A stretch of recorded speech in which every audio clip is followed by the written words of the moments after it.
Es domāju, ka tautas dziesmas un tradīciju mūžs ir neizmērojami un neizsakām ilgs, jo tā dzīvos, kamēr mēs ticēsim. Un es domāju, tas tieši vēl vairāk attīsta to tautas dziesmas būtību, ka viņi tiek arvien vairāk apdarināti, un tas tieši ir ļoti labi. Arī es esmu uzrakstījusi tautas dziesmas apdari korim. Es domāju, ka tautas dziesmas var arī modernizēt, bet ir ļoti svarīgi arī prast viņu izpildīt tādu, kāda viņi ir bijusi sacerēta un kā tas ir iegājis tautā. Es neteiktu, ka es esmu tiešām ļoti liela patriota šīs zemes, ja?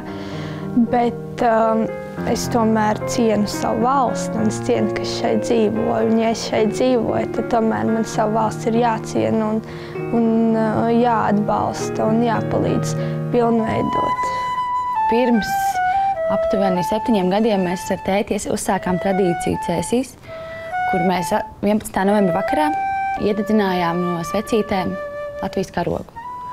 Sākotnēji tas bija tikai mūsu ģimenes, tāds kā projektiņš. Bet taču tas ieinteresēja ļoti daudzus, un nākamajā gadā jau paši cēsnieki nāca piedalīties.